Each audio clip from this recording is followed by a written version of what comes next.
අද මම මගේ අලුත්ම YouTube නාලිකාවේ දෙවන කොටසින් තමයි ඔබ හමුවන්නේ.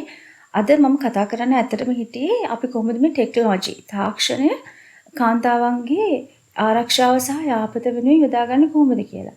ඒ වුණත් ඒ මාතෘකාව පොඩ්ඩක් පැත්තකට තියලා මට අද දවසේ අහන්න ලැබුණු ඉතාමත් කම්පණයට පත් කරපු ප්‍රවෘත්තියක් නිසා වෙනම විදියක වැඩසටහනක් කරන්න හිතුවා. මම හිතන්නේ ඔයගොල්ලෝ දැනටමත් දන්නා ඇති අද අනුරාධපුර රෝහලේ වෛද්‍යවරියක් දූෂණයට ලක් කිරීමේ සිද්ධිය පිළිබඳව. එතකොට ඇයට එම අතරට මුහුණ දෙන්න වෙලා තියෙන්නේ ඇයගේ නිවසේ හෝ එම රෝහල් පරිශ්‍රයෙන් පිටත ස්ථානයක නෙවෙයි රෝහල් පරිශ්‍රය තුලදී. පොඩ්ඩක් හිතන්න ඔන් කෝල් හිටපු එම රෝහලේ රාජකාරී යෙදෙන පළපුරුදු වෛද්‍යවරියකට රෝහල් පරිශ්‍රය තුල කිසිදු ආරක්ෂාවක් නැත්නම් කොහොමද කියලා ආරක්ෂාව ගැන අපි බොහොම මේ විශ්වාස කරන්නේ අසරණ වෙලා ලෙඩ වෙලා හරියමන් සිහියකුත් නැතුව ඉන්න කාන්තා රෝගීන් පිළිබඳව. මොකද පහුගිය කාලේදී අපිට අහන්න ලැබුණා කාන්තා රෝගීන් සිටින වාට්ටු වලට බලෙන් ඇතු වෙලා බීමතින් සිටින රෝහල් සේවකීන්ම. හුඟක් වෙලාවට මේවා කරන්නේ සුළු සේවකී. කාන්තාවන් අනවශ්‍ය ලෙස ස්පර්ශ කරන්න ගිහිලා අතවර කරන්න ගිහිල්ලා වෙච්ච දේවල්. මට මතක විදියට ජයවර්ධනපුර රෝහලේ අපි ගොඩක් කතන්දර වගේක් ඇහුවා මෑතකදී. ඊළඟට මට මතකයි අහන්න ලැබුණ මෑතක රාගම ස්පිතාලට පැමිණෙන විටදී ගිලන් රථයක් තුලදී සාත්තු සේවිකාවකට හෝ සුළු සේවිකාවකට රෝහලේ සේවය කරන වෙච්ච අතවරයක් ගැන ওই විදියට දැන් රෝහල් තුලදී වෙච්ච අපරාධ ගොඩක් තියෙනවා. වැඩි ඕනේ අපි හැමෝම දන්න කාසල් මාතෘ රෝහල කවුද යන්නේ දරුවෙක් හම්බෙන්න අම්මා කෙනෙක්. එතකොට එයාලට ඒ තියෙන අසරණ අවස්ථාව ප්‍රයෝජනෙට අරගෙන ඒගොල්ලන්ව අතරට ලක් වෙච්ච වෙලාවල් තියෙනවා අනවශ්‍ය විදියට ඒගොල්ලන්ව ස්පර්ශ වෙලා. ඉතින් ඒක මිනිස්සුන්ගේ තියෙන අසරණකම. මොකද අපි හිතුවට නිදහස් සෞඛ්‍ය සේවයක්. එතකොට නොමිලේ වෛද්‍ය ප්‍රතිකාර ඒකත් එක්කම අපිට බලාපොරොත්තු වෙන දෙයක් තමයි නොමිලේ අපරාධත්. නොමිලේ අතවරට ලක්වීමත්. ඊළඟට ඔයාලට මතක ඇති මෑත කාලනිව බොහොම ආందోලනයක් ලක් කරපු සිද්ධියක් තිබුණා. මට මතක විදියට මීගම රෝහලේ එම වෛද්‍යවරයා ප්‍රතිකාර ගන්න ආපු තරුණියට අතවර කළා ඇයව උඩුමහලකින් බිමට තල්ලු කළා මරලා ආපු සිද්ධියක්. ඉතින් මේක මට කියන්න ඕන. හුඟක් වෙලාවට මේ විදිහට කාන්තාවන්ව ඉලක්ක කළා උන්ට කරදර කරන්නේ එක්කෝ එම කාන්තාවට වඩා පල්ලෙහැගෙන. දැන් මෙම වෛද්‍යවරිය කවුද මෙයාව අතවර ලක් කරලා තියෙන්නේ? යුද හමුදාවෙන් පැන ගිය සිබලෙක්. ඔයාලා දැනගන්න ඕනේ යුද හමුදා නිලධාරියෙක් සහ සිබලෙක් අතර ලොකු වෙනසක් තියෙනවා. මොකද නිලධාරියෙක් කිව්වම එයාලට ඩිසිප්ලින් එකක් තියෙනවා. ඒගොල්ලන්ට ප්‍රොපර් ට්‍රේනින්ග් එකක් දීලා එමන්නේ. සිබලෙක් නෑ. ඒක බලාපොරොත්තු වෙන්න එපා. එයාලට එක විදිහක වෙපන් ට්‍රේනින්ග් එකක් දීලා තියෙනවා. මොකද අපි මේ පහුගිය කාලේ සිවිල් යුද්ධයකට මුහුණ දුන්න ජාතියක්. එතකොට අපිට යුද්ධයට යන ගොඩක් කට්ටිය අවශ්‍යලා තිබුණා. එතකොට අවම සුදුසුකම් ගැන බලන්නෙත් නැතුව ගොඩක් සෝල්ජර්ස්ලා සිබලුන් රෙක්රූට් කළා. එයාලා තමයි ගොඩක් වෙලාවට ওই පැනලා ගිහිල්ලා ওই විදිහේ අපරාධ වලට පෙළඹෙන්නේ. එක්කෝ මැර කල්ලියකට එකතු වෙනවා. එහෙම නැත්නම් ගණිකා ජාවාරම් වල අපි කියන human trafficking, sex trafficking ඒ වලට ඉන්වෝල්ව් වෙනවා. ඊළඟට ඔය විදිහේ හොරකම් වලට බැංකු කොල්ල කෑම් වලට කොහෙන් හරි ඒගොල්ලන් ගෑවිලා ඉන්නවා. ඒක මේ ආඩම්බරෙන් කරුණක් නෙමෙයි. ඇත්තටම මේක මේ හරිම ලැජ්ජාව යුතු කරුණක්. මොකද මේ හමුදාවක තියෙන ගෞරවය එහෙමම නැති වෙනවා මේ වගේ අර වචනේ පරිසමාප්තයෙන් කාලකන්ණි. මේ ඒ තියෙන හමුදාවේ තියෙන ගෞරවය ඒ නම බොහොම කැත විදියට විනාශ කළා දානවා. හැබැයි මෙන්න මෙහෙම දෙයක් තියෙනවා. දැන් ත්‍රස්තවාදීන් උනත් අපි සමාජගත කරන්නේ හරියට මේ යාව ඒගොල්ලන්ව රිහැබිලිටේට් කරලා. ඉතින් ඒ දෙයම කරන්න ඕන මේ වගේ හමුදාවෙන් පැන ගිය හෝ හැරගිය හය ගෙනල්ලා ඒගොල්ලන්ව එකපාරට එමුලම සමාජගත කරන්න හොඳ නැහැ. ඒගොල්ලන්ට තියෙන්න ඕන එක වැඩපිළිවෙලක්. මොකද මේ වගේ අයගේ මේ මානසිකත්වය වෙනස්ම තාණයක තමයි තියෙන්නේ. ඉතින් ඊට පස්සේ එයාලා අනිකුත් සාමාන්‍ය මිනිස්සු අතරේ ඉන්නකොට හැසිරෙන විදිය ගැන අපිට හුඟක් වෙලාවට හිතා ගන්නවත් බැරි විදිහට තමයි ඒගොල්ලන් දේවල් කරන්නේ. ඊළඟට කතා කරන්න තියෙන්නේ ඉතින් මේකත් එක්කම හමුදාව ගැන තමයි අර කිව්වා වගේ මේ සිටියේදී රෝහල් අධිකාරිය සම්පූර්ණයෙන්ම වග කියන්න ඕන තමන්ගේ රාජකාරී යෙදී සිට වෛද්‍යවරයෙකුට අවශ්‍ය ආරක්ෂාව දෙන්න බැරි වුණා කියන්නේ ඉතාමත් ලොකු ගැටලුවක්. මොකද මෙතන අන්තිමේදී වෛද්‍යවරියක් වේවා රෝගී කාන්තාවක් වේවා අන්තිමට පීඩනයට පත්වන්නේ කාන්තාව. ඉතින් මම කිව්වා වගේ එක්කෝ කාන්තාවකට වඩා පල්ලෙහා ඉන්න. මොකද හුඟක් වෙලාවට හොඳට ඉගෙනගෙන මහන්සි වෙලා හොඳ තත්ත්වයක වැදගත් රස්සාවක් කරලා ඉන්න කාන්තාවන් එක්ක අර වගේ පල්ලෙහා ඉන්න පිරිමි සමහරක් අය හරි ඉරිසියාවකින් ඉන්නේ. එයාලා දිහා ඒ ගෞරවයෙන් බලන්නේ නැහැ. ඒගොල්ලන්ට නිසි ගෞරවය දෙන්න එයාලා ලේසි නැහැ. අනිත් පැත්තට පීඩනයට පත්වන්නේ අර මං කිව්වා වගේ මීගම රෝහලේ වගේ Tamanට බලය තමන්ගේ තියෙන බලය අනිසිසේ පාවිච්චි කරලා තමන්ට වඩා පල්ලෙහා ඉන්න අසරණ කාන්තාවකට අනිසි විදියට අතවර කරනවා. මම ඊළඟට අර කිව්වා වගේ රෝහල් අධිකාරියතර නෙවෙයි මෙතන අපරාධය කරන්න පෙළඹිලා තියෙන්නේ හමුදාවෙන් පැන ගිය සෙබලෙක්. එතකොට හමුදාවත් යම් කිසි විදිහකින් වග කියන්න ඕන මේ වගේ අයව සෙබළුන්ව මෙයාලට නිකම්ම සමාජගත වෙන්න දුන්නට පැනලා ගියා නම් ගෙනල්ලා මෙයාලා හරියට රිහැබිලිටේට් කරලා පුනරුත්ථාපනය කරලා තමයි සමාජගත කරන්න ඕන. මට ඊළඟට කියන්න තියෙන්නේ ඉන්දියාවෙන් ඇහුණු කතන්දර ගැන. දැන් මට හිතෙනවා මේවා ඇහෙනකොට මට හිතන්නේ ගොඩක් අය මම දැක්ක කමෙන්ට් කරලා තියෙනවා දැන් මේක ඉන්දියාවක් වෙගෙන එනවාද කියලා.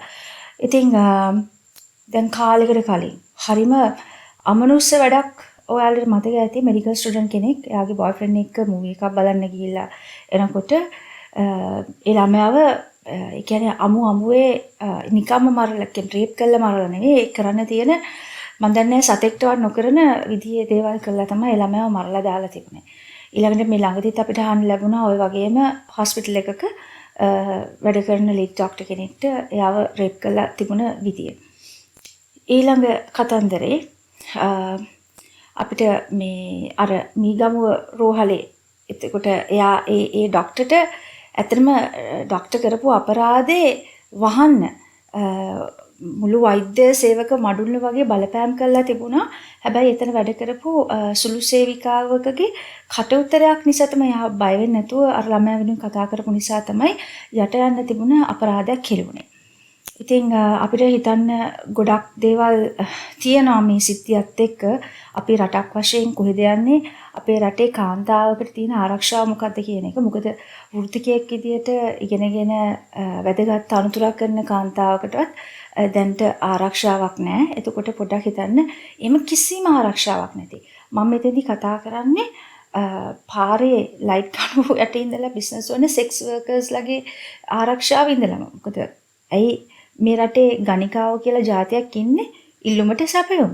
එයාලට මේ ඉල්ලුමක් තියෙන නිසා නැත්තම් ස්පා එකක වැඩ කරන මම මේවා ගැන එවනි මේ හොඳයි කියලා කියනව නෙවෙයි. හැබැයි මම මේ කතා කරන්නේ කාන්තාවකගේ අයිතිය. හරිද? එතකොට වැදගත් රස්සාවක් කරන මිනිස්සෙක්ට රයිට්ස් නැත්තම් අර වගේ රස්සාවක් කරන මිනිස්සෙක් පාරේ කිසිම රැකවරණයක් නැතුව ඒක හරිම වල්නරබල් ජොබ් එකක් නේ. ඒගොල්ලන් යාලව අනුතරේ දාගෙන කරන රස්සාවක් කරන්න දෙයක් නැතිකමට යම් කිසි හේතුවක් මම දන්නේ නැහැ ඒ ගැන. එක හේතු තියෙනවා ඒ වගේ අයට ඩිසිෂන්ස් ගන්න. මම කියන්නේ ඒ වගේ තත්ත්ව කෙනෙක්ට කොහොමදවත් නෑ රයිට් එකක්. එයාලා බොහොම අවසරන වෙලා ඕන කෙනෙක්ට පුළුවන් ඒගොල්ලන්ව බලෙන් අරගෙන ගිහලා ඕනම දෙයක් කරන්න. දැන් මේ සිද්ධියේදී විතරක් නෙවෙයි මේහා සම්බන්ධ සිද්ධියේදී කතා කරන්න ඕන තව දෙයක් තියෙනවා. කොහොමද මාධ්‍ය වැඩ කරන්නේ කියලා. හුඟක් වෙලාවට මේ වගේ අපරාධයක් සිදු වුණාම පීඩිතයට පත්වෙච්ච වික්ටිම්ගේ තමයි මෙයාලා ඔක්කොම විස්තර දාන්නේ. මේ මිනිස්සුගේ නම, ගම, කවුද පවුලේ කට්ටිය. ආයි මේ මිනිසා ජීවතුන් අතර හිටියත් නැතත් එයාගේ දැන් අපි කියමු ජීවතුන් අතර නැහැ කියලා. එයාගේ පවුලේ කෙනෙක්ටවත් එළියට පාර බහලා යන්න පුළුවන් විදියට නෙවෙයි අර ඔක්කොම දේවල් ප්‍රසිද්ධ කරන්නේ. හැබැයි අපරාධය කරපු කෙනාගේ කිසිම ලෙසින් කිසිදු දෙයක් අරයට තියෙන රයිට්ස් ඒක අපරාධකාරයට තියෙන රයිට්ස් ටික වින්දියත්යට නැති රටක් තමයි මේක. ඉතින් මේ දේවල් ගැන අපි ගොඩක් කතා කරන්න ඕනේ. ඉස්සරහටත් මගේ වැඩසටහන් වලදී මේවා ඉන් ඩීටේල් කතා කරනවා. මම මේ දේවල් මේ බොහොම කෙටියෙන් කිව්වේ ඔයාලට හිතන්න දෙයක් ඉතුරු කරලා නැත්නම් මේක මේ සතියේ මේ මාර්තු මාසේ දෙවන සතියේ වෙච්ච තවත් සිදුවීමක් පමණක් වෙයි. හුඟක් වෙලාවට අපිට දෙයක් දැනෙන්නේ නැහැ. අපේ කෙනෙක්ට දෙයක් වෙනතුරු ඉතින් අපේ රෝහල් අපේ සෞඛ්‍ය සේවය ගැන කතා කරනවා නම් ඉතින් ඇත්තටම ඉතින් රෝහල් ගත වෙනවා කියලා කියන්නේ ඉතින් තමන්ගේ ජීවිතේ තව කෙනෙක්ට විනාශ කරන්න දුන්නා වගේ හේතුවක් තමයි. මට වෙච්ච මං කියවනේ මම මේ වැඩසටහන් පටන් ගනිද්දිත් මට වෙච්ච පෞද්ගලික සිදුවීම් සමහර කලා මං කියනවා කියලා මට මතකයි මගේ මව මට මගේ මව ජීවිතය අතහැර ගියේ 2019 වසරේදී. එතකොට මගේ අම්මාගේ තිබුණා එයාගේ ලයිෆ් ඉන්ෂුරන්ස් එකක් අරගෙන. මගේ අම්මව ඇතුළු කරේ බොහොම හදිස්සි අසනීප තත්ත්වයකට ලක් වෙලා ජාතික රෝහලට.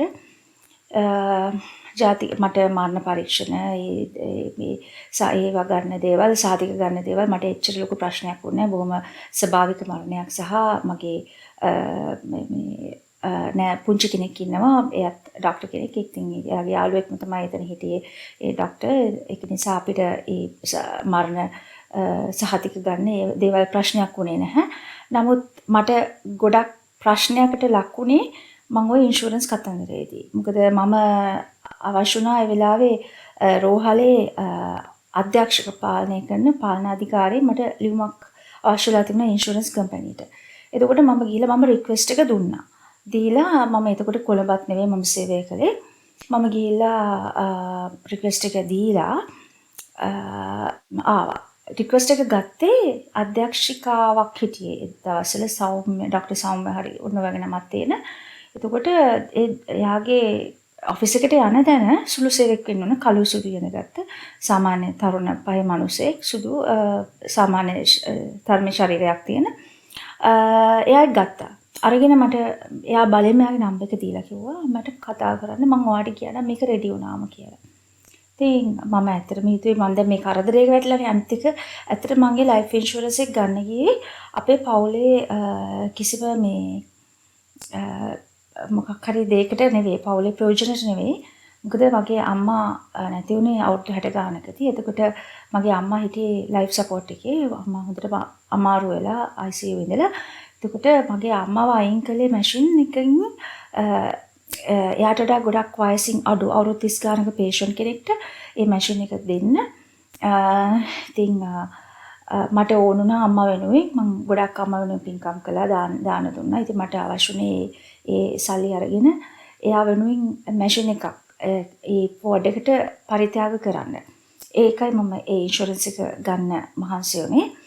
ඉතින් අර මනුස්සය මට කතා කළා මම හිතුවේ මම දැන් මේ කරදර මරණයක් සිද්ධ වෙච්ච කෙනෙක්නේ අම්මා නැති වෙලා. ඉතින් මම හිතුවේ මේ බොහොම කරුණාවෙන් ඒව මේක මම අනිත් එක්ක කිව්වත් ඒක මම මෙන්න මේකටයි ගන්න මට ඒක නිසා උදව් කරන්න කියලා. මට මේක ගන්න. අදාළ ලිපිය අරගෙන දීලා. එතකොට මම යාට දවල් වෙලාවක වරුවක් කෝල් කළා. එයා මට කිව්වා එන්න කියලා. ඊට පස්සේ මම යනකොටම කියන්නේ මම ලිෆ්ට් එකට යනකොට මෙයා ටක් ගාලා ලිෆ්ට් එකෙන් බහලා ඇවිලිනා ඔයා ආවද මේ ඔයා මට රෑ වෙලා කෝල් කරන්න. එතකොට මට පොඩ්ඩක් මට තේරුණා මේ ටිකක් මේක අමුතුයි කියලා. මම කෙලින්ම එයාට යන්න දීලා මම ගියා ඩිරෙක්ටර්ගේ ඔෆිස් එකට. ගිහලා මම එතන හිටපු තව ලේඩි ඔෆිස් එකට මේ එයාගෙන් ඇහුවා මේ මම දුන්නා. අර මනුස්සයා කඩාගෙන බින්දගෙන ඇවිල්ලා මට කිව්වා මම ඔයාලට කිව්වා නේද මම රෑට කෝල් කරන්න කියලා. ඇයි ඔයා ආවේ? මම කිව්වා මට රෑට කෝල් කරන්න අවශ්‍ය නැහැ. මම රික්වෙස්ට් එක දුන්නා. දැන් මම ඔයාලට කතා කරාම ඔයා මට කිව්වා මේ හරි එන්න බලන්න කියලා. මේ මට කරුණා කරලා මම රික්වෙස්ට් එකක් දුන්නේ. මේ මට කියන්න මොකද්ද තියෙන තත්ත්වය මම තව දවස් යනවාද මොකද්ද මම දැනගන්න ඕන කියලා. මෙයා මට සර්කල් එකෝ යන්න මෙතනින් මේ කිව්වනේ රෑට කෝල් කරන්න කියලා. මේ ඔෆිස් ඇසිස්ටන්ට් කෙනෙක්. මම එතකොටත් විදායක ශ්‍රේණියේ රැකියාවක් කළේ. එතකොට මම පල්ලෙහා තියෙන පොලිස් පෝස්ට් එකක් මම ගිහිල්ලා මගේ අඳුරන OIC කෙනෙක්ට කතා කරලා එයාගේ මාර්ගයෙන් මෙහෙම මේ එතන ඔෆිස් කෙනෙක් එක්ක මං ගියා. දැන් මම වෙනුවෙන් කිසිම නෑනේ විට්නස් කෙනෙක්. මම එතනට ගිහිල්ලා මං අරගෙන හරි මං පොලිසියත් එක්ක ආවේ. දැන් මොකද කියන්නේ? ලෙටර් එක අර මිනිහා බය වුණා. ෆයිල් එකක් අස්සේ හංගලා තිබිච්ච ලෙටර් එක සයින් කරලා අප්‍රූව් කරලා තිබුණේ නැහැ. ඒ ලෙටර් එක ගත්තා. ඊට පස්සේ මම එතන එහා පැත්තේ ඔෆිස් එකේ හිටපු මම හයින් බැන්නා. ඔය වගේ වෙලාවට අපි ලැජ්ජ වෙන්න හොඳ නැහැ. ඔය වගේ මිනිස්සුන්ගේ රෙදි ගැලවෙන්න බයින්න ඕන. බැලලා ඊට පස්සේ එතන අර පොලිස් ඔෆිසර් එයා යන්න ගියා. අර ලේඩි කෙනෙක් හරි හරි මිස් අපි එක් කරලා දෙන්නම් කියලා. මම කියන්න හදන්නේ මේකයි. මම මේ මට වෙච්ච සිතුවීම මම හයිලයිට් කරන්න හදනව නෙවෙයි. පොඩ්ඩක් හිතන්න මම කියලා කියන්නේ මධ්‍යම පාන්තික පවුලක එතකොට යම් කිසි වැදගත් රස්සාවක් කරන එහෙම කෙනෙක් සමාජ ආශ්‍රයක් තියෙන. ওই ස්පීතාල වලට එනවා සමහරක් වෙලාවට තමන්ගේ අම්මා තාත්තා නැතිලා. ගොඩක් වයස අඩු ගෑන් ළමයි එනවා. එතකොට එහෙම කොළඹ ගැන දන්නේ නැති සමාජය ගැන දන්නේ නැති කාන්තාව වෙනවා. උතර වයස් භේදකින් තොරව කාන්තාව අපහරණ ලක් වෙනවානේ අපේ රට එච්චර හොඳ රටක් නේ අපිට තියෙන්නේ. කියන්නේ කාන්තාවක් වෙලා ඉපදීම ඊටමත් වාසනාවක් රටක් තමයි තියෙන්නේ. එතකොට ඔය වගේ පොඩි ගෑන් ළමෙක් හරි නැත්නම් තරුණ කාන්තාවක් හරි නැත්නම් අපි කියමු වයසක කාන්තාවක් වුණත් ඇත්තටම අපිට අහන්න දකින්න ලැබෙනවනේ. ඔහම ආවම රෝහලක් ඇතුළට ඔය වගේ මිනිස්සු ඉන්නවා. එතකොට ඒගොල්ලන්ගේ කරන තනතුර ભેදයකින් තොරව ওই විදියට එයාලට අවස්ථාව හම්බුණාව කාන්තාවන් අපජෝනයෙන් ලක් කරන්න එයාලා ඇත්තටම තැත් කරනවා. ඉතින් මම ඒ කතාව ඔයාලත් එක්ක බෙදාගත්තේ ඔයාලට හිතන්නට යමක් ඉතුරු ගන්න සමහරකට මේක බලන ඔයාලටත් ඒ වගේ අත්දැකීම් ඇති. අර වෙලා තියෙන්නේ අපි ওই වගේ දේවල් එදිනදා ජීවිතේදී දැන් අපිට ඕවා සාමාන්‍ය දේවල් වෙලා තියෙන්නේ. අපි ඕවා පස්සේ එලවන්නේ නැහැ. අපි දන්නවා මේක වැරදි, මේක අසාධාරණයි. හැබැයි වෙලා තියෙන්නේ අපිට ඊට වඩා ප්‍රශ්න තියෙනවා ජීවිතේ, ඊට වඩා දේවල් තියෙනවා අපේ අවධානය යොමු කරන්න. අපි ඕකට ගැන කතා කරන්නේ ඒක එහෙමම මේවා කරලා හරි වැඩේ කොහොම හරි ෂේප් කරගෙන යනවා. ඉතින් මං හිතන්නේ ඒක වැරදි. අපි එහෙම මේ හරි මේක I'll just let it go එහෙම කියලා යන්න දීලා ඒක තමයි අපි එක විදියකින් ඇත්තටම අර සමාජ අවධානය දෙන්න නැතුව මේව ගැන කතා කරන්න නැතුව මේ වගේ අපරාධකාරයන්ට මේ වගේ අපරාධ කරන්න තැත් කරන මිනිස්සුන්ට අපි chance එක දෙන්නවා ඉස්සලා යන්න. මම හිතන්නේ අපි සමාජයක් විදියට රටක් විදියට අපි ඒකත් නවත්තන්න ඕන. ඉතින් මම ඉතින් නවතිනවා. ආයි තවත් වැඩසටහනකින් හමු වෙමු.